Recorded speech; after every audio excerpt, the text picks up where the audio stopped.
السلام علیکم۔ آج کی ہماری کہانی ہے دلوں کی ملکہ۔ بہت پرانے وقتوں کی بات ہے۔ ایک عظیم سلطنت ہوا کرتی تھی جس کا نام نورستان تھا۔ یہ سلطنت نہ صرف اپنے سرسبز باغات، اونچے پہاڑوں اور بہتے دریاؤں کے باعث مشہور تھی، بلکہ اپنی عدل و انصاف پر مبنی حکمرانی کی وجہ سے بھی دنیا بھر میں چرچا رکھتی تھی۔ اس سلطنت پر ایک نیک دل بادشاہ شاہ مراد حکمرانی کرتا تھا اور اس کی ملکہ رانیہ تھی۔ ملکہ رانیہ کا نام سنتے ہی لوگ ادب سے سر جھکا لیتے تھے۔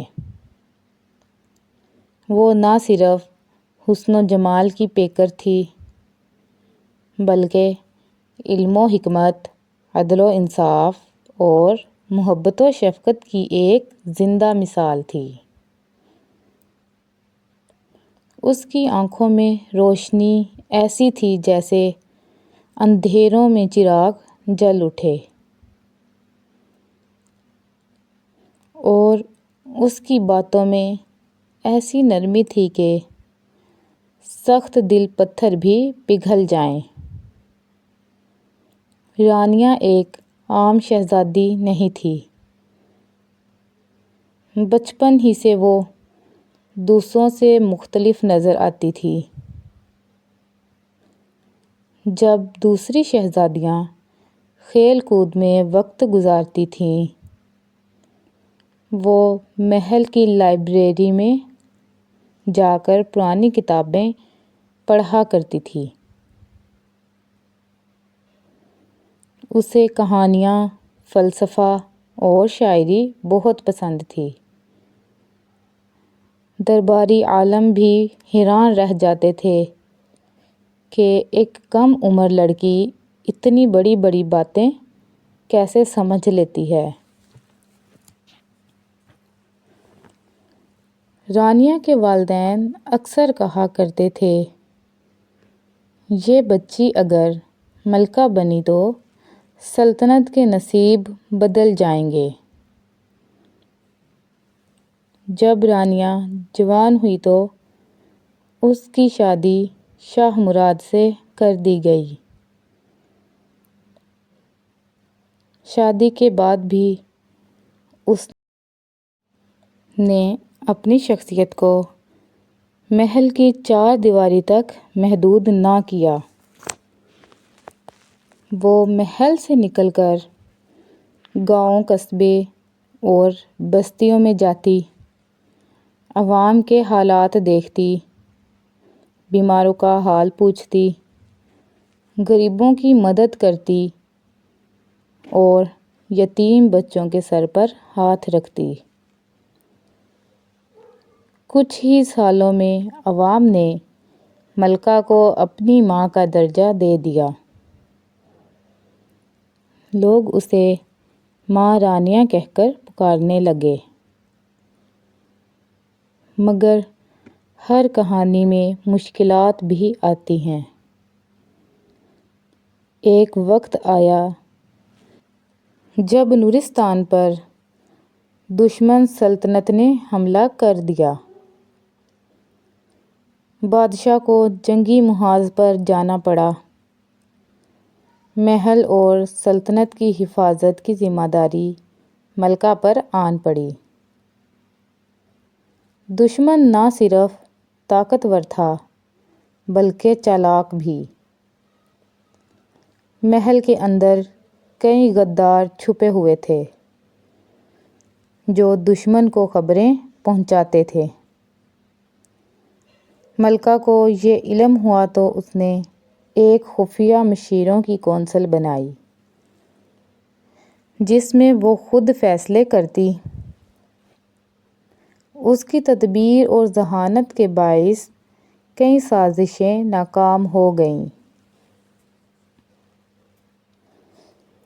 جنگ کے دنوں میں خوراک اور پانی کی شدید کمی ہو گئی۔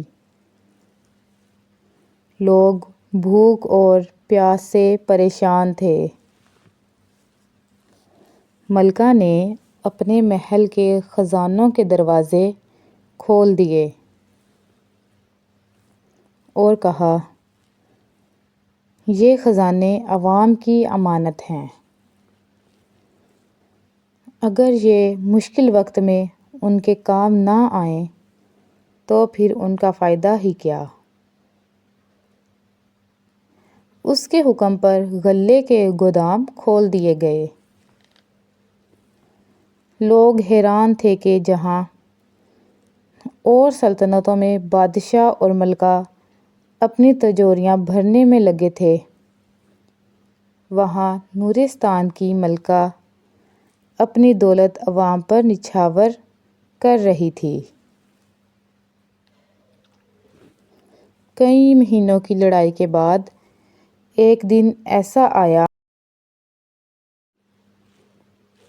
جب دشمن نے قلعے پر آخری اور بڑا حملہ کیا۔ بادشاہ محاذ پر زخمی ہو گیا۔ یہ خبر محل پہنچی تو سب کی ہمت ٹوٹ گئی، لیکن ملکہ رانیہ نے ہمت نہ ہاری۔ وہ زرہ پہن کر خود گھوڑے پر سوار ہوئی، فوج کے آگے کھڑی ہو گئی اور نعرہ لگایا، جو اپنی سرزمین اور عزت کی حفاظت کے لیے لڑتا ہے وہ کبھی شکست نہیں کھاتا۔ ملکہ کی آواز گونجدار تھی۔ فوجیوں کے دلوں میں نئی جان آ گئی۔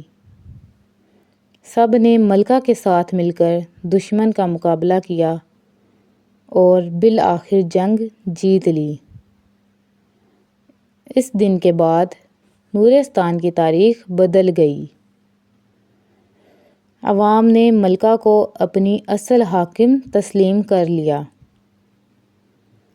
شاہ مراد نے بھی کہا، اگر یہ سلطنت آج سلامت ہے تو رانیہ کی بہادری اور عقل کی بدولت ہے۔ یوں ملکہ رانیہ تاریخ میں پہلی عورت بنی جس نے نورستان کو بچایا اور اس کے بعد کئی سال تک حکمت و دانائی سے سلطنت کو سنبھالا۔ ملکہ رانیہ کی زندگی میں ایک سب سے بڑا سبق چھپا ہے کہ طاقت صرف تلوار میں نہیں بلکہ محبت اور شفقت میں چھپی ہوئی ہے۔ وہ ملکہ صرف تخت و تاج کی ملکہ نہیں تھی بلکہ دلوں کی بھی ملکہ تھی۔ شکریہ۔